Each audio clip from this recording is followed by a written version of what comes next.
Another congratulations is in order for Kendrick Lamar, who continues to be on a year-plus winning streak. Kendrick Lamar, following his Super Bowl performance, sold another 240,000 units for his latest project, GNX. So you see that boost that the Super Bowl gives you. For those who don't know, you don't get paid to be a part of the Super Bowl as the top artist on the build, but it oftentimes does help your business a lot. For Kendrick, this will now make his GNX album eligible for platinum status. SZA, who was a part of Kendrick's halftime performance as well, she's got the #2 album in the country again with her SOS album that was released a long time ago. These two are going on tour this spring and summer. I'm not gonna lie to you guys, it's starting to feel like a lot of the business that Drake got so right early in his career, it feels like UMG's giving that game to Kendrick as he broaches his first ever stadium tour.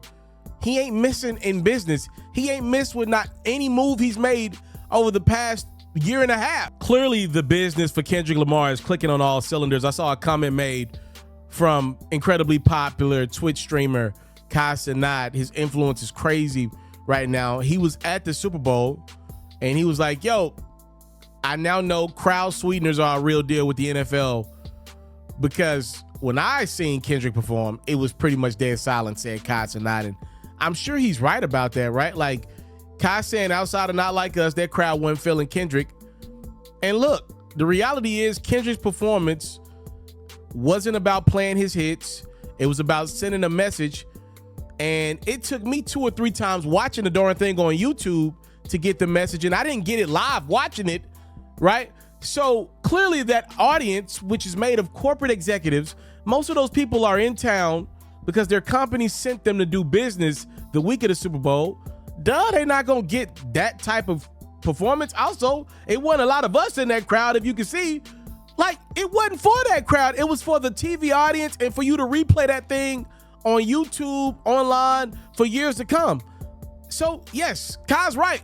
The thing probably was boring outside of Not Like Us, because the messaging was for you to watch on TV. Kendrick wasn't setting that performance up for the live crowd. Now, you could argue that's not fair to people who paid to be there. I don't think Kendrick cares.